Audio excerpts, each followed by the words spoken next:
So today is finally the day. I have stacks and stacks of bullets. I have 3 stacks of industrial TNT. I have bazookas, miniguns, assault rifles, grenades, missiles. I have a platinum lighter, which can easily light anything on fire. I have beer in this flask. The Cortex suit is almost fully charged.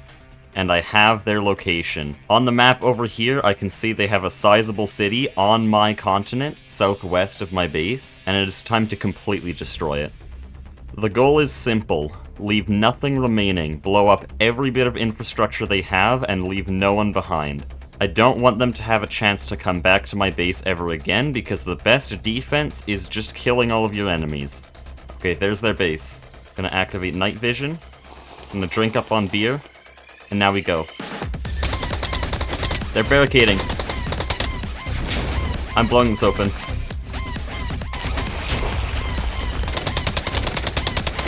He's down.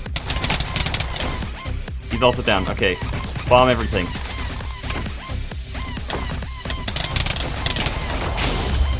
He's...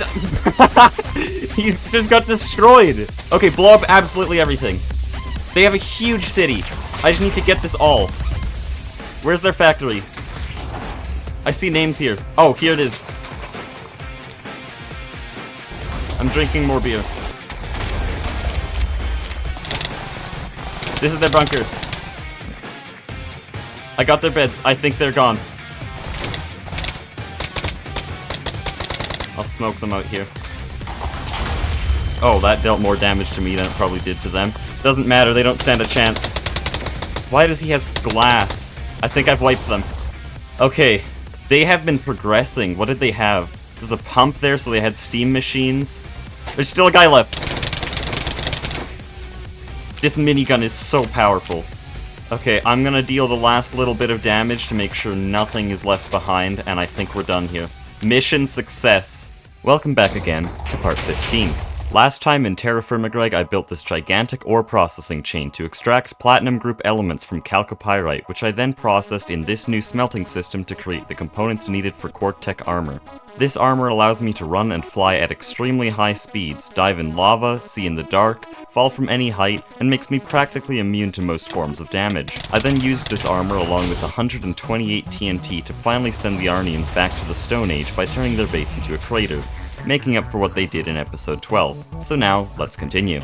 Well, that was quite a crazy battle. I think it's about time we set our next major milestone, the fusion reactor. This is going to be the final multi-block. I am actually going to end it with the fusion reactor because they've been updating TFG a lot and I kinda gotta play back through. They're changing late game a ton, and right now late game is basically just normal Greg Tech, which I've played several times before. So the fusion reactor is our end goal. That does not mean that the series is going to end soon, though, because the computer block needs an assembly line, UHPICs, superconducting coils, and then superconducting coils need trinium, and we don't just need one superconducting coil. We need 4 in the multi-block itself, we need 1 in the fusion computer, and we need a total of 24 in the fusion reactor machine casing.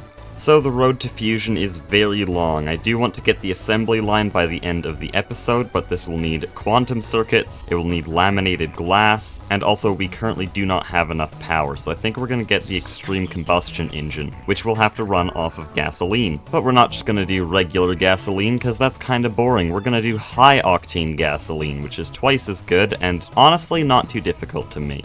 There's a lot of new petrochemicals that we haven't seen yet, like Octane, but you need so little of it. 2 buckets of Octane for 32 buckets of high-octane gasoline, or HOG. But high-octane gasoline is the best power source we can get before fusion, so effectively for this playthrough, this is the final fuel source. But even to do high-octane gasoline, we need a lot of EV machines, and we're still not really making enough power for that, so first we're gonna double the turbines. Luckily, our base has become way more powerful than before, and I silently auto-crafted all of the casing needed for this. So in short, the first part of this episode will be focused on power generation, first with these 2 turbines, and then with high-octane gasoline. So since this will very likely be our last turbine power, I want to make it good. So not only am I making 4A dynamo hatches, but I'm actually going to immediately upgrade these to 16A dynamo hatches, and then give the turbines IV rotor holders, so that they give something around 6 amps of EV power each. This will mean in total, this system will produce 18 amps of EV power, which is more than our battery buffer can even handle, so I'll probably have to upgrade that system as well. But since the rotor holders for that need HSSG gears, we're gonna have to make HSSG again, which will take a little bit.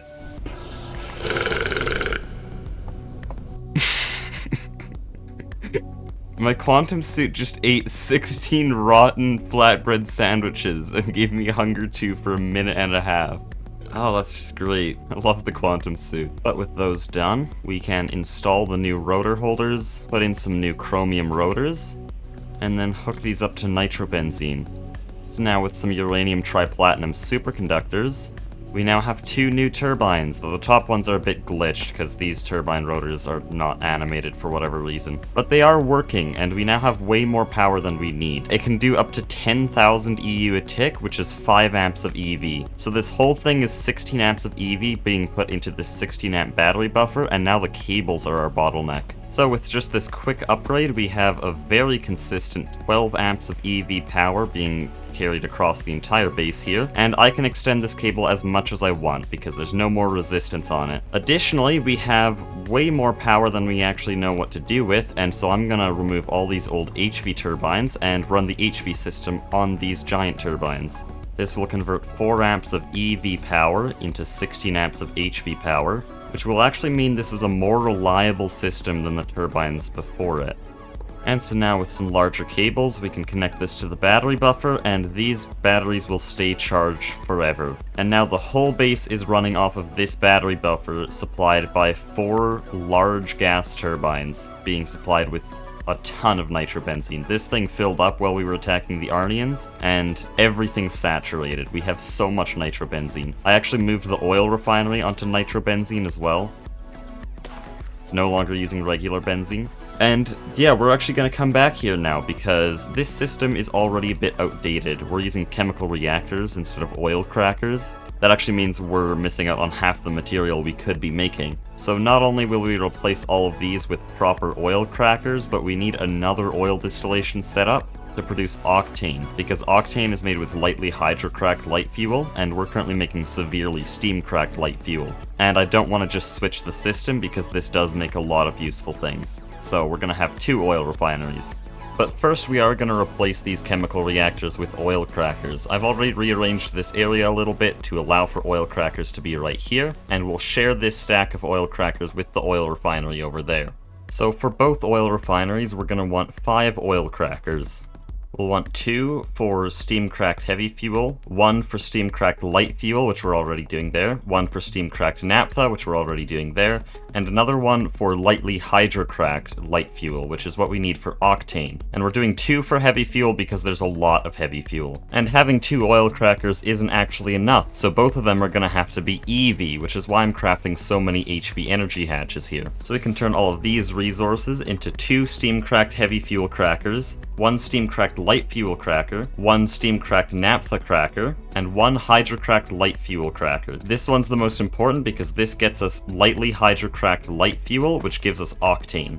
This setup is almost as tall as our distillation towers now, and we're going to need a ton of power to run this thing. I got 12 gas turbine generators, most of them from our old power plant, and that's going to run all of these oil crackers and the distillation towers we're going to have to add over there. So we'll line up these turbines here. All 10 of these are powered with nitrobenzene from storage here, which we have plenty of. And now that I have all of this wiring connected, we can actually start pumping fuels into here. Oh, they're starting to turn on. But these things are now dumping out smoke. You love to see it. They look very cool, and this machine is so loud as well. But yeah, 8 seconds for a full bucket of severely steam-cracked fuel compared to the half bucket we were getting before. And so this should be around 6 times faster because the bottom ones are EV. But now all their outputs are full as well. Okay, I'm gonna be honest, with all these pipes, it is a lot less comprehensible, but we have steam-cracked naphtha out there. It goes down to the bottom of that. We have steam-cracked light fuel there, goes into the bottom there, and then we have steam-cracked heavy fuel at the bottom, which goes into that distillation tower. This kind of looks like an actual oil refinery now, unlike before. It's still block game, but it's a lot more like an oil refinery than in episode 12. And it's running so many recipes now. We're filling up on petrochemicals very quickly. So now it's time to work on the Octane refinery. For this, we're going to use a better oil drill, which will deplete the oil vein half as fast while giving 16 times more oil. Maybe I'm misreading the description, but that seems really powerful. So this new drill is made of mostly EV components, and even though it looks more advanced than our ore drill, it is about the same price. So now with the power in place, we can build the fluid drilling rig, which actually looks pretty bad. I don't know why that texture is so low contrast. But the point is, this produces a ton of heavy oil. So now, we can build the main distillery to turn heavy oil into all the fuels. And then with these 4 chemical reactors, I can set up desulfurization and hydrogen sulfide electrolysis. And now with these working, we can sort them out into all the oil crackers with light fuel at the top to be hydrocracked. Additionally, I'm taking all the light fuel that comes from the heavy fuel distillery of the old refinery and putting it in here, and so our output is already full of hydrocracked fuel. So now, we can make a new distillery and start making octane. So here we have naphtha, octane, butane, propane, ethane, and methane. A lot of these gases already exist elsewhere in our base, but I am going to super tank and storage bus them here anyways. And now with the storage buses in, we have octane, which means we can start on HOG. So a lot of these things are just random chemical reactors. Like gasoline, we now have all the components for. Naphtha, acetone, refinery gas, methanol. This is just going to be a lot of chemical reactors, all being combined together at once. And so we're going to need a large area of the base dedicated to this. And so I'm thinking this entire wall here, and then maybe even a little bit on the floor below, will be dedicated to producing and burning HOG. There are a few more basic components we're missing right now, though. Mainly ethanol for ethyl tert butyl ether, and ethanol can be distilled from biomass, which needs to be made in the brewery with biochaff, because this is the best way. And biochaff needs plant balls, and long story short, I'm probably going to use sugarcane in a centrifuge. But we did actually have a biochaff factory at one point, right here with the Capox centrifuging. But this factory broke in the update and hasn't done anything since, so I think I'm going to recycle its parts to centrifuge sugarcane, which we'll make in a greenhouse. So the greenhouse is quite a large multi-block. Not only is its base 7x7, but we also need to stack this thing up a whole 9 blocks, which is why I'm putting this on the bottom floor, because I need this to go through the roof. The only really expensive part of this multi-block is the glass around it, which is 156 quartz glass. I needed to go to a new Certus quartz vein to get all of the Certus quartz dust. But with this formed, we run into a problem, and that is that we do not have sugarcane seeds. I thought we did, but I assume it got blown up, because a lot of my seeds were stored in that chest, and it all got blown up. So this means for the first time in a very long time, we're gonna have to go back to New Hecuba. Which sounds pretty bad. The last few times it's taken forever to get down there. But recently I've been mining up north here in newly generated chunks, and that's about the same distance as my southern coast. And it only takes about 5 minutes to get there, so I could very easily go to New Hecuba, grab some sugarcane, maybe check if the Arnians have rebased there, and then come back.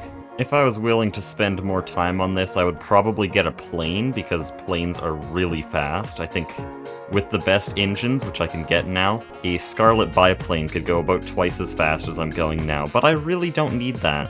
One very important thing that you gotta keep in mind with new versions is that rainfall spikes around rivers.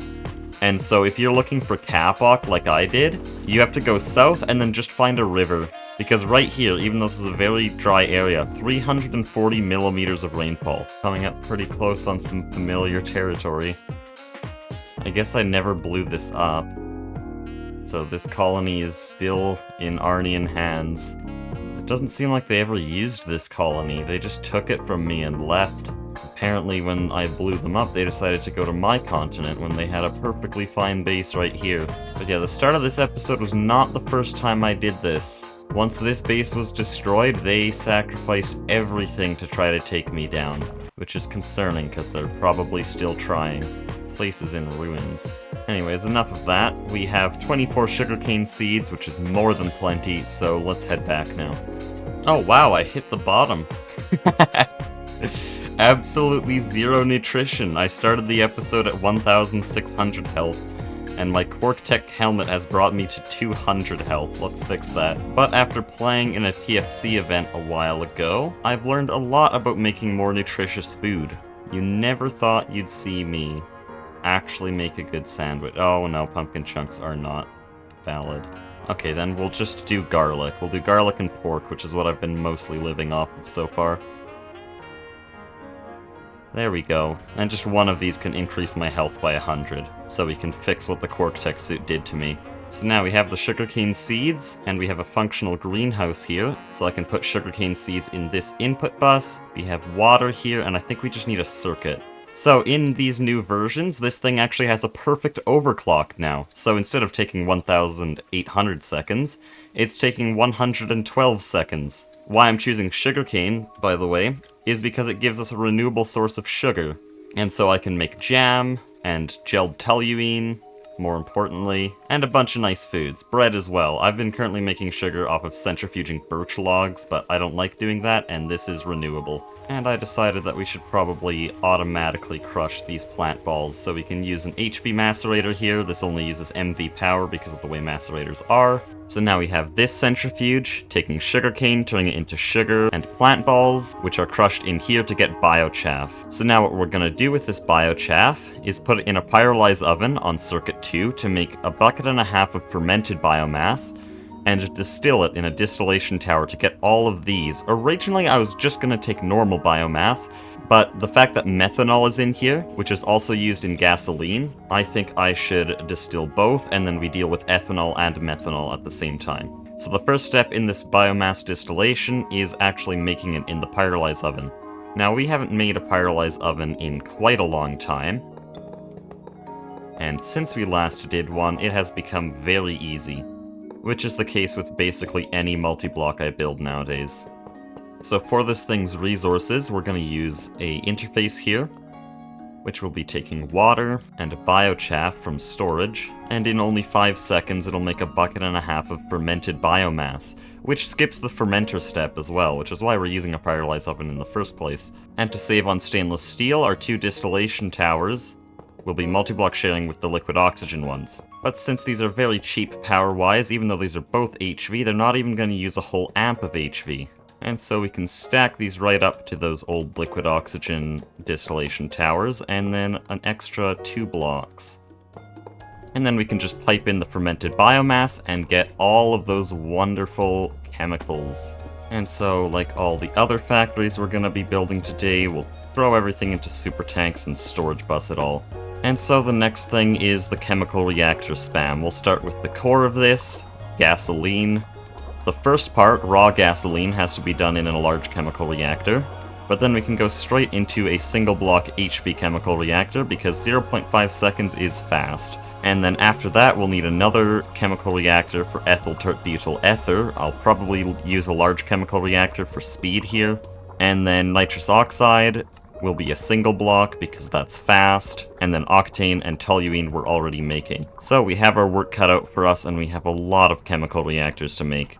So starting with raw gasoline, we can build this large chemical reactor for acetone, and this large chemical reactor for raw gasoline. And now that I've ruined everything with piping, we can see that with all of these chemicals, we can make acetic acid in here, which goes in this large chemical reactor to make acetone, which goes through here, where we combine it with naphtha, refinery gas, and methanol to make raw gasoline, which goes into this chemical reactor to be combined with toluene to make normal gasoline. So most of our stuff is going along this annoying quadruple pipe, which I actually really don't like using anymore because it covers up all the machinery, makes it kind of unintelligible, because yeah, now my fronts are all over here. But we are making gasoline, that's what's important. So then our final 2 large chemical reactors will go here. This one makes high-octane gasoline, and this one makes ethyl tert butyl ether.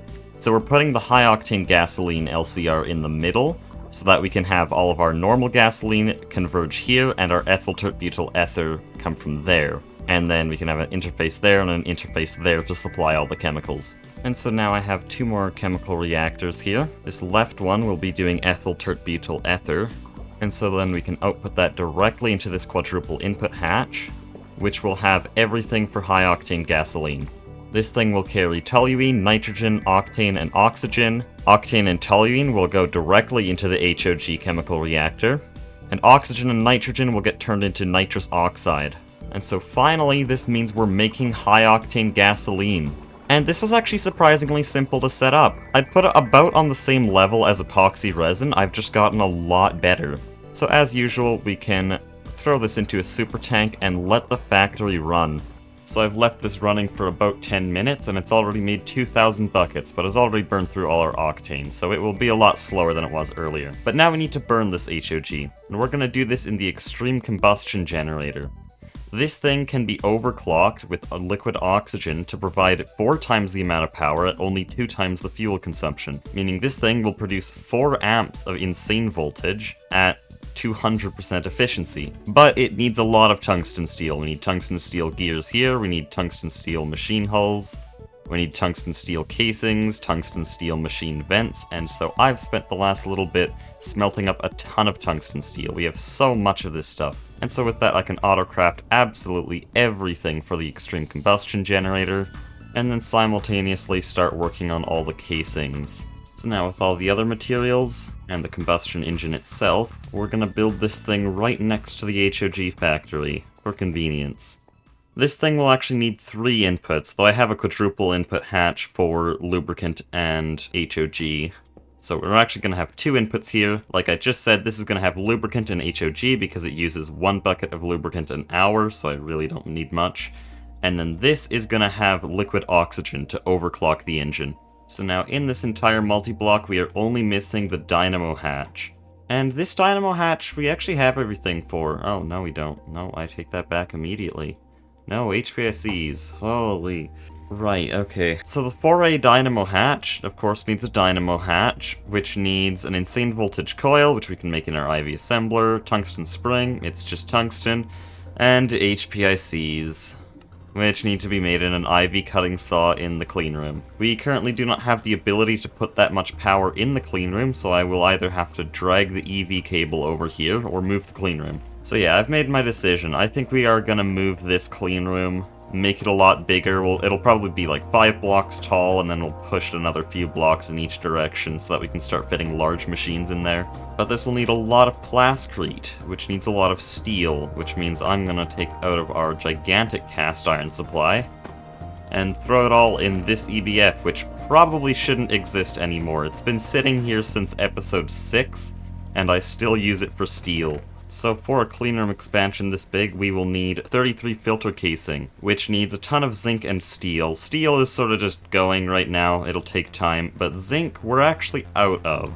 I've burned through all of our sphalerite over the last little bit, and I actually know of a new sphalerite vein over in the mountains up north, with an estimated 6,000 blocks of sphalerite. But there might be a whole lot more, because that was merely an estimation, so we're gonna head up there, which is also conveniently next to the drill where it is now, and we're gonna move the big drill onto that patch. So this is our mountain. The sphalerite's even exposed here. And I'm not exaggerating when I say there's like 6,000 sphalerite, because look at this vein! Not to mention the lapis vein under it, and then all of the lead and galena. We're gonna be so rich after this. Oh no, that's not good. Where's my saw? Luckily it takes a little bit for machines to start blowing up in this version, but I need to just cover things right now. Okay, have I covered everything? You just need to cover turbines, energy hatches, and I think the control block.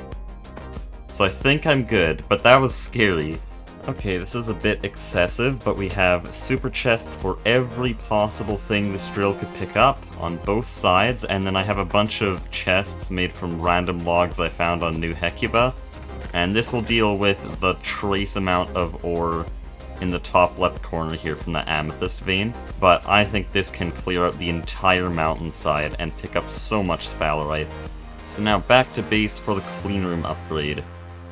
So for this cleanroom, I've gathered 33 filter casing, over 100 plasticrete, and a little bit of cleanroom glass. We're going to embed this in the floor like the last one, even though that kind of ruins the look of it underneath. But we need to maximize how much space we can actually have in this cleanroom. The builder's wand does come in handy here, to fill in the entire floor basically instantly. To get power into this cleanroom, we're going to use an EV diode. This means we can have way more than just 1 amp of EV moving in, which is what we need to power IV machines. And then also to power the cleanroom itself, we're going to use an EV energy hatch, because a cleanroom this large takes forever to clean, so we need high power. And so with a basic structure here, I think we can actually take down the old cleanroom and use its remaining materials to finish that thing. Didn't I just upgrade this cleanroom for nanocircuits? I guess that was like 2 months ago, but still. Immediately taking it down. I'll have to leave the machines here because my inventory is so full. But we'll bring them into the new cleanroom once it's done. So we're going to have our EV line here, our HV line there, and then we're going to have a very tall cleanroom because in the future we're going to need things like LCRs, large assemblers, large cutters, and a lot of other things. So this cleanroom is actually going to become one of the tallest things in the base. Which, by the way, this base is getting crazy with all the processing lines. We've got HOG, epoxy, biomass distillation, PGS processing, ore processing, and tungsten. By the way, I filled this thing to the brim with scheelite. I'm really impressed with how this base is turning out. And there we go. Because it's so huge, it's gonna take forever to clean, but because I gave it an EV energy hatch, I don't think it's gonna be that bad. We'll see what it does after this cycle. Okay, yeah, it only has to reach 80% for machines to start working, so that's only 2 minutes. And I can use that time to move all of the machines into this new cleanroom and organize everything so that I can actually have more patterns on my assemblers. You can see here, I'm actually using 2 pattern providers. And now we have all this vertical space to add a large chemical reactor, and I could have a transformer here for my IV assembler, which is exactly the reason why we built this. Oh no, I did it again. I'm literally green, I gave it a face. Okay, but it does look kinda cool. So then with this transformer, we can place our old IV assembler, and finally start actually using it. Because we only had it for manual use, and a few IV cables, but now we can actually use it for A2 machines. But that is not the main reason we did that. Again, we want a large chemical reactor and a cutter, which means we can go build both of those things right now. Now with a bunch of equipment, we can start throwing together our third IV LCR. Okay, now that we have the LCR, we need the cutter to cut the HPICs. We have the ability to make most of these materials, but we're missing laminated glass and a tungsten carbide saw, but that doesn't matter. Laminated glass needs polyvinyl butyryl and tempered glass in a forming press. We already have a forming press, but polyvinyl butyryl will have to be done with a bunch of chemical reactor autocrafting shenanigans. Now I have patterns scattered throughout the base. We can make our first little bit of polyvinyl butyryl. This stuff is actually the adhesive that holds your windshield together. You get 2 sheets of glass, put polyvinyl butyryl in between, it sticks them together but stays transparent, and that's why your windshield doesn't fully shatter. And so what we're making is exactly that material actually, putting 2 pieces of glass with polyvinyl butyryl in between, laminated glass. And so we can use that laminated glass to make our IV cutter, and add the recipe for HPIC chips, finally allowing us to finish this combustion generator. Right, there's a part I missed. Apart from the machine itself, there is indium gallium phosphide, which is basically a mixture of all the worst byproducts. Gallium we had to work through back in MV. Phosphorus we've had for a while, and indium is the newest of the bunch. I'm just gonna manually do this. I need indium concentrate from sphalerite and galena. Now, for real this time, we're gonna make the IV 4A dynamo hatch with the most advanced components in the entire base. There's the dynamo hatch. And there's the 4A dynamo hatch. It's finally happening. Place this down here, it formed. Now I just need to deal with input and output. Over here, we're gonna get high octane gasoline and lubricant. And it's already running on low power mode. So the cool thing about this combustion engine is that it will actually stop once this dynamo hatch is full. Those turbines, they take a while to stop, because their turbines are still spinning, and then when they need to start again, it takes a solid 3-4 minutes for them to reach full speed. This thing immediately halts as soon as this is full, so we're losing no gasoline on this. But this thing was actually only running at 25% efficiency. To fully unlock the power of this engine, we need liquid oxygen to produce 4 times the energy at only 2 times the fuel cost. So now, we can build a vacuum freezer, start making liquid oxygen out here, and carry it over to the combustion engine with the only pipe that can handle this thing, stainless steel. So now we have a maxed out IV combustion engine, and we have nowhere to send the cable. So I think the next logical step would be an IV 16X battery buffer, and an IV cable. For the battery itself though, I don't want to use IV crystal batteries because we tried making those last time and it sucked. I don't want to make that many Lapitron crystals ever again. So instead we're going to use the slightly less efficient, but still pretty good, medium vanadium battery, which will need a bunch of vanadium. I don't know if we have enough. Yeah, I think if I process all of this into vanadium, we will have just barely enough for 16 batteries. So the battery hulls are made with PTFE, rose gold, and platinum cables, all of which are fairly easy at this point. We'll need 2 stacks of vanadium in this canning machine to turn all of these into proper batteries. And then we'll need to put all of those batteries in a 16X battery buffer. And so finally, with these 16 batteries, the 16X battery buffer, and some SFAO, which is the stuff we made last time, we can begin our IV power grid. Once I have more combustion generators, this will be able to consistently output 16 amps of IV power. I'm also now going to probably gas out my entire base with all of this smoke.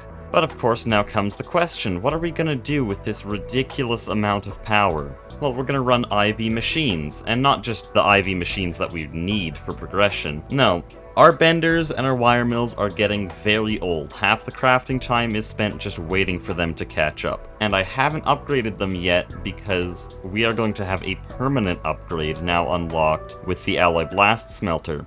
This comes in the form of the large wire factory, the large material press, the large extrusion machine, the large cutting saw, and the large assembling factory. All of these machines are just multi-block upgrades of old machines. The large material press could act as a bender, compressor, forge hammer, or forming press. We'll use it as a bender. And it can run these recipes at insanely high speeds, and they have energy hatches like all our other multi-block machines, so they're very easy to upgrade further. Additionally, they have parallel control hatches, which basically allows me to treat one bending machine as 64 bending machines. So, we're gonna power them all with this IV power, and then make their casings with the alloy blast smelter from last episode. So the first 2 machines we're going to make are the large material press for making plates, and the large wire factory for making wires. These are going to be our most used machines. These both need stress-proof casing made with Merging Steel 300.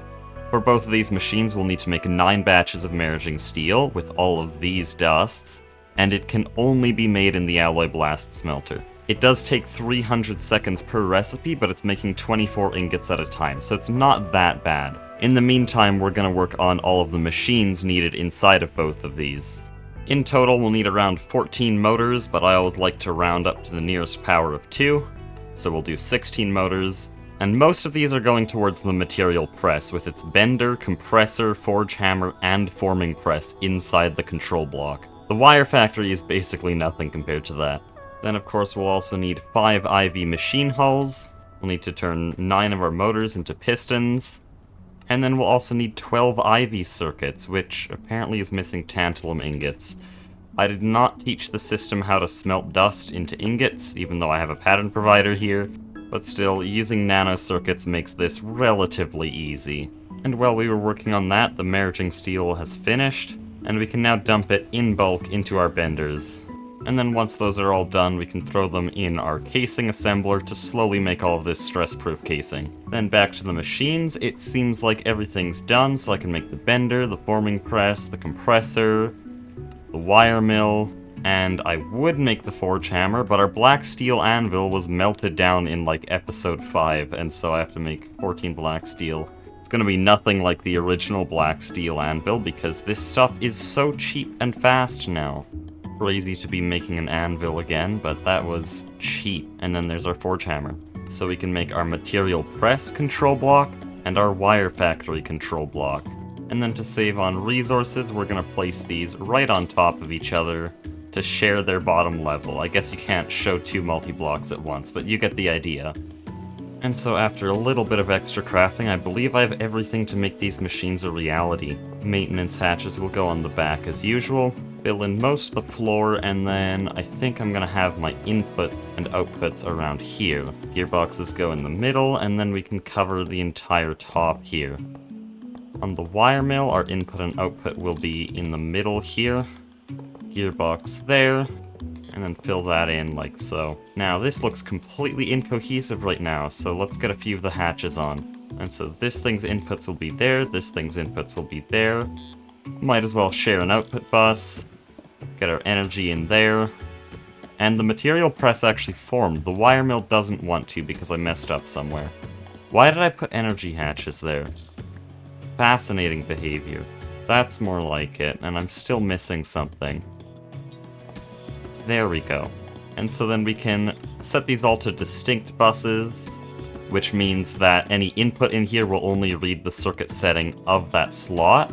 So this one's on 3, so this is basically a fine wire mill, while this one is a normal wire mill. And so I can use this single wire mill as the two different kinds we were using there. Same with the bender, this bottom bit will be 10, and the one next to it will be 1. And so we get this 2x transformer to transform IV power into EV power and connect everything up.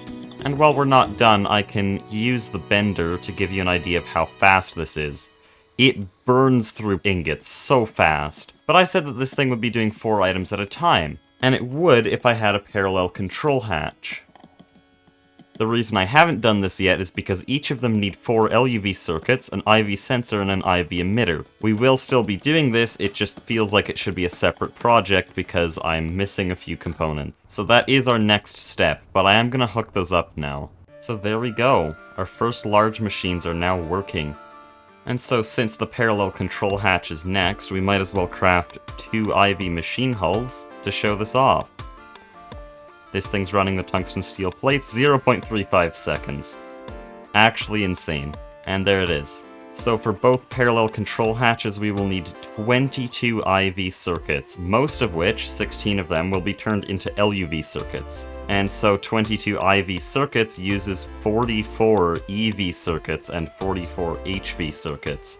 Okay, I said that like it's using both of those, but it's turning the HV into EV, turning those into IV. But that means that this is a gigantic circuit recipe. This is the largest we've ever done, almost a stack of nanocircuits. But luckily, all of the slow parts, the electrum wire and the foil, are being done in our new machines down here. And they're doing it very fast. Oh, the wire mill's done.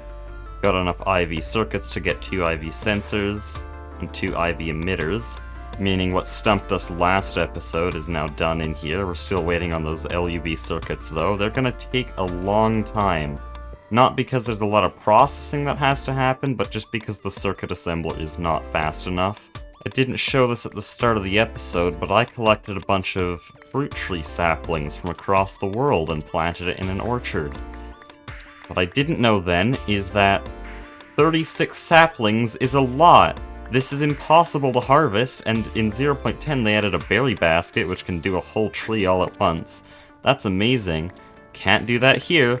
I have to pick all, like, 320 apples by hand. I probably won't. I don't have enough space in my refrigerators for that. But hey, we have fruit. I can do jam sandwiches now. And the nano circuits are taking forever to craft, so I really have nothing better to do. Could work on an IV circuit assembler, but that would need more circuits. It really doesn't help the issue. Oh, it finally finished. Okay. 2 elite parallel control hatches for these 2 machines. I probably won't do that again.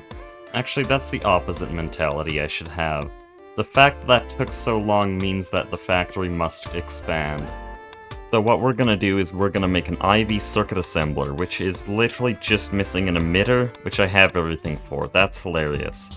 This circuit assembler will be the last single block circuit assembler we ever make, because it can already make ZPM circuits, and if I wanted an LUV circuit assembler, I would just turn this into a multiblock, put it up there and give it an LUV hatch. But with this new thing, we can now make quantum circuits, which, because again I'm ending this playthrough with the fusion reactor, this is effectively our last circuit. And don't worry, I will be playing GregTech more, so I will play through Endgame on my channel eventually. But for most of our circuits, there's usually a bunch of progression we have to do after the circuit assembler. But for this, well, I can add this recipe in the Cleanroom, and then I can add this recipe for qubit CPU wafers, and that's it. I can now just add the quantum circuit itself. But the qubit CPU wafer can now run. First it has to make a bit of a radon gas. But after that radon gas, then we're getting the qubit CPU wafer in only 15 seconds. Yeah, this is why auto-crafting chemical reactors are great. And it's only taking 50 millibuckets of radon, so one radon recipe can make 20 qubit CPU wafers. And so this thing... Oh, we do need a bit of new equipment. We do need an EV saw. Oh no, we already have an IV cutter. What am I doing? An actual fool. No, we already had all the equipment. There's our qubit CPU wafers. And now I can make some quantum circuits with no new machines, despite what my schizophrenia wants to tell me. We will need a better arc furnace. Annealed copper is taking a long time. I could also just passive annealed copper. Okay, there, fiber reinforced epoxy turns into circuit boards, turns into quantum circuits. This is the easiest circuit upgrade we've ever done. A 5-minute side project, just like that. The last circuit, though, very anticlimactic. This does mean we're directly making EV circuits, and we can upgrade them directly into IV circuits, and then to LUV circuits, and this is only going to cost 2 quantum circuits to have an LUV circuit, which is way better for parallel hatches, and way faster. So with quantum circuits done, let's look back to these multi-block machines, because we have our 2 most used, the wire mill and the bender, but there's still a bunch of things we don't have. We don't have the alloy smelter, which we actually have the multi-block for already, the multi-smelter. This thing can just be changed into an alloy smelter and works very fast for very cheap. So the alloy smelter is a pretty easy fix, I'll just multi-block share that.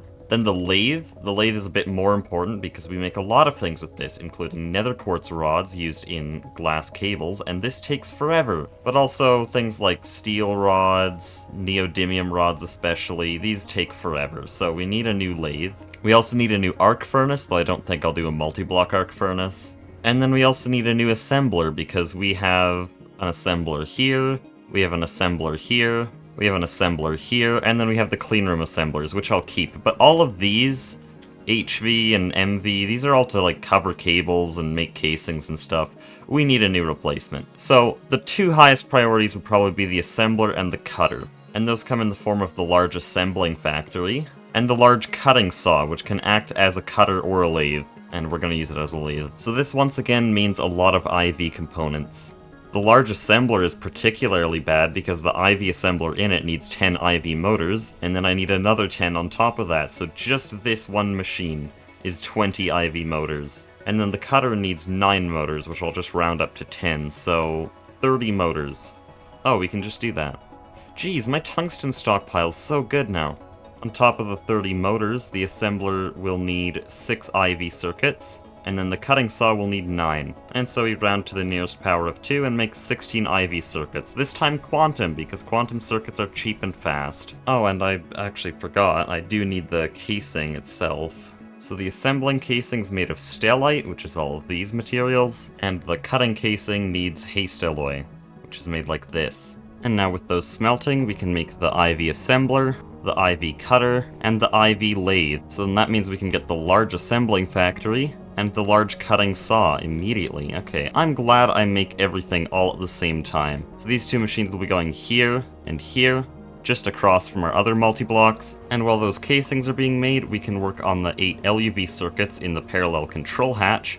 This time made a lot easier because we have a wire mill and a bender, and we're doing it with quantum circuits, which is way faster. And since stellite finished first, we're going to make the assembling casing first, because hastelloy apparently got stuck, the cobalt disappeared, and we don't have enough ingots. So the bottom layer's there. I don't think we'll have any hatches on the bottom layer. Second layer has a window there. We don't need anything on the back, so I can just fill this all in. And then top layer right here is where we're going to have all of the input hatches. We're going to have our energy hatches there, and then we'll have our output bus there. And so with that window finished, that's everything except the hatches. So we'll have an input bus there, input bus there, an input bus there. Might as well have some here as well. And then our output bus is there. The assembler has so many input buses because I'm going to have them all on distinct buses for the many, many different circuits that we have to handle here.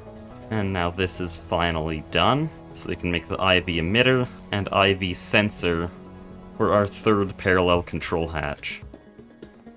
And that should form? It isn't though. Oh, that's annoying. It only accepts one energy hatch. Modern GT players were probably screaming at me as I placed that. Yeah, that's really weird. We still get a very fast IV assembler with paralleling, and it will be very upgradable. It's just not what I thought it was gonna be. Anyways, this does seem to be all the non-cleanroom recipes. I might move a few of them back. If I run into speed problems, I definitely will do that, but this seems fine. I've done this before in Nomi Factory, and granted, I did very quickly upgrade that thing to ZPM. It was completely fine like this. And what better way to test it than to make the cutting casing with it? We'll need 80 casing. We have enough now. And so this bending machine is going to very rapidly make these things. It's not able to actually put plates in fast enough. It's taking 0.2 seconds per plate, occasionally doing 2 at a time. So our bender is actually just too fast for this. But once it's done, then it'll switch to the assembler and we can see how fast it does that. There we go. Instant. 0.15 seconds. And it would be faster if it had enough time to actually put in 4 recipes, so that it can do 4 at a time. But now this means we can finish the cutting saw as well, which I will now switch to lathe mode and start moving over all our rod recipes. So now we can take one of the slowest rod recipes in the base, quartz rods, and we can see that it's limited by another machine, the autoclave. Oh, it's instant though when the autoclave does finish. Okay, so this IV cutter, like everything else here, ridiculously fast, and our processing capacity is way better now.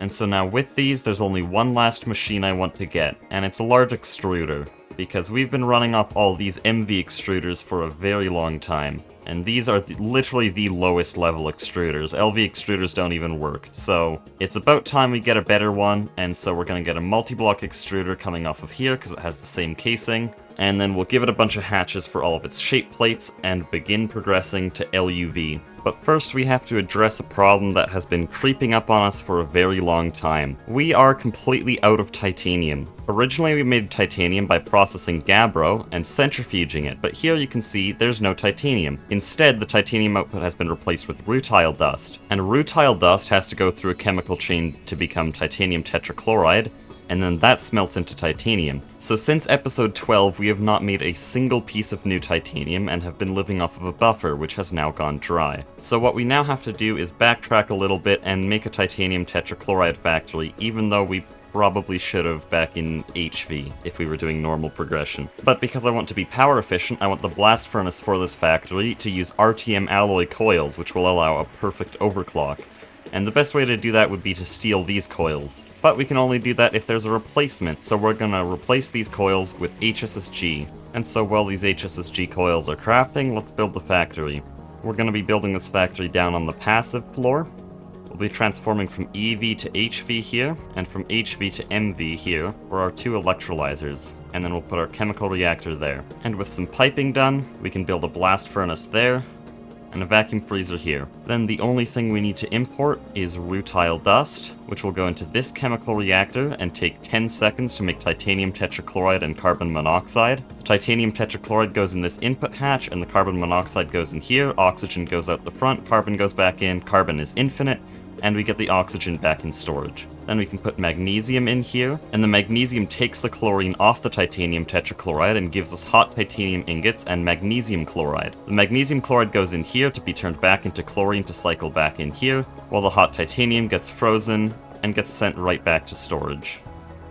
And so that means carbon and chlorine are both in a closed loop, magnesium's in a closed loop because it comes back from this electrolyzer, and the only input is rutile. That worked first try, by the way. Most of my factories I have to fumble around with filters for like 20 minutes, and the recording looks like it's fine, but no, this was the first time starting up the factory.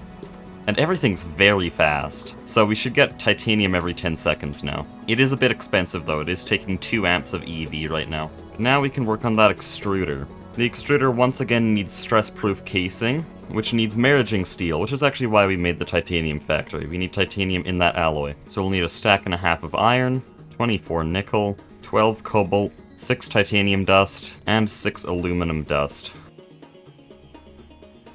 So now we can make another parallel control hatch, place it on the back here, and begin filling in the bottom layer. And here it is. A large extruder with 6 input buses. And now with all the patterns moved, we can try out one of the most annoying recipes that was bottlenecked by our extruder. Pumps. There's the rotor. Boom, done, and the assembler finishes it. That is like 5 times faster than before. I'm gonna be using pumps a whole lot more now that I don't have to wait so long for them. Again, I don't know if it's a good idea to have everything in one extruder. I was gonna try to keep the slow recipes out, now instead I've kept the fast recipes out, with the bolts staying in this MV extruder. Actually, since the HV extruders are gone, I'll just move these over. So we still get an upgrade on bolts and large pipes, just going into the HV extruders. But that's all the important large machines for now. I did do a few other upgrades off camera. We have an EV arc furnace here now, but since we already have passive wrought iron and annealed copper, this is really only for colored steel. And then I also got that second multi-smelter I mentioned to do alloy smelter recipes. But now it's time to move into Ludicrous voltage, and the first thing I want to do is probably the hardest thing, getting an LUV motor. This is the first recipe we have to research with a scanner, so this is not actually making the LUV motor, it's just making the data to create it. And then you use that data in the assembly line, a new multi-block, to make an LUV motor, but this needs a new alloy, HSSS, and ruridit. HSSS is HSSG with a little bit of iridium and osmium, while ruridit is an alloy of ruthenium and iridium. We'll also need magnetic samarium, which needs to be magnetized in an IV polarizer, and then the assembly line itself, which the control block is pretty easy, but the control casing and the assembly line casing are not so easy. So we're going to start by making a bunch of ruridit. Luckily, because of the alloy blast smelter upgrades, we can already make this. And on average it'll take 20 seconds per ingot, which is pretty slow, but it's not as bad as if we were using the blast furnaces with an IV mixer. I think the most important part here is that assembly line. This multi-block is extendable, much like the distillation tower, and you need another slot for every input for a recipe. So in the case of LUV motors, we'll only need 6 slots. For the fusion reactor computer, we'll need 7 slots, and for LUV robot arms, we'll need 9 slots. And this is basically the sweet spot for LUV. We'll just make our assembly line 9 long. So then we're gonna auto-craft assembly line casing with these recipes, assembly control casing with these recipes, and then assembly line grating and laminated glass with these recipes. Those last two we can probably do immediately, with the 7 grate casing and the 18 laminated glass. And now, after about an hour of smelting tungsten and working on other things, we can autocraft the assembly control casing. This will need a total of 8 IV robot arms and 8 ruridit gears. So in some ways it is the most expensive part, but the assembly line casing is probably more expensive with the IV emitter and IV sensor. By the way, I've been working on a better diet, and I have achieved perfection. Earlier this episode I showed that I reached rock bottom with absolutely 0 nutrition, but since then, I used my jetpack and some leads to airdrop goats onto my old garlic farm. And this means I can get milk finally, and I've been using these for cheese and jam sandwiches. And the apples I mentioned earlier got me the jam for these as well. And apples are one of the best fruits. Then additionally, I've learned that barley is actually better than wheat. This barley bread sandwich has 1.5 grain, but the old wheat sandwiches I had only had 1 grain. And yeah, I'm using full loaves of bread instead of slices because that gets me 1.5 grain instead of 1.0. And so this thing in particular is 1 cooked horse meat, 2 garlic, and 2 barley bread. Garlic is the best vegetable, cooked horse meat is tied for the best meat, and the barley bread is the best bread. And so this is great for protein, vegetable, and grain. And then this jam sandwich has cooked pork, feta cheese, red apple jam, and barley bread. Sometimes I do 2 jam to try to max out the fruit. Eating these together has basically maxed out my nutrition. Protein's not looking great right now, so I'll eat this. Probably really overkill, but what I'm gonna start eating now is a pizza with every single nutrition so that it increases all of them and I never lose this. And so this means I'll be at 3,000 health forever. Anyways, we're gonna work on that assembly line. We can finally make the 14 assembly line casing, 4 of which will be used in the control block, and then 9 of them will be used in the assembly line itself. And this is really the pinnacle of our technology. We need 7 IV emitters and 7 IV sensors, which I've been making the quantum stars for the last like 20 minutes. We'd need 20 IV quantum circuits, which we can just do because quantum circuits are cheap. And then we'll even need to make some HPICs, which are the PICs that we used in the combustion generator. And this combustion generator really hasn't... This combustion generator really hasn't seen too much use, because it's only powering the large machines right now, and each of these only take 1 amp of IV. But I think what I should do soon is transform from IV to EV to help out the EV grid, and then also upgrade this chemical reactor to LUV, and then use the IV cable to replace its EV input. Then while this last component is crafting, I'm gonna look ahead to something that will be annoying in the LUV motor itself, and that's HSS. The only thing that makes this annoying is simply the fact that it takes so long to smelt. We'll need a bit of iridium and osmium, but at this point, we have quite a bit of iridium, and probably 1,000 times more osmium than the world has produced ever. And so while the HSSG gets mixed, we can get our assembly line control block, get all of our assembly line casing, and begin building the thing. We're going to put our inputs first so that we get a good idea of how far we actually want to go, and then our output goes on the same line here. On top of these inputs, we put our assembly control casing, and then on top of that we put the assembly line casing. And finally on top of that, we have the top layer of solid machine casing. So then from there, there's the laminated glass windows, and then we'll need our quadruple input hatch to handle all the input fluids, and then we'll cover all the sides that don't have a hatch. So finally, for the last part of the casing, we put the grating on the top, and now we're just missing 2 hatches, the data input hatch and the energy hatch. So there's our energy hatch, and there's our data hatch. And now we have an assembly line. At the same time, everything I needed for HSSS is done, so I can stick that in here and wait a very long time. In the meantime, let's go over some other things, mainly the niobium titanium cables and the long magnetic samarium rod. Niobium titanium is an LUV wire, and this needs polyphenylene sulfide. We had to do this earlier for an HSSG cable, so we actually already have some PPS, though I don't know if this is still functionally auto-craftable. It is, we're fine. Okay, then that's just an auto-crafting recipe. So then the only thing we need is that magnetic samarium rod, which needs an IV polarizer. Luckily, polarizers are literally the easiest thing to ever make.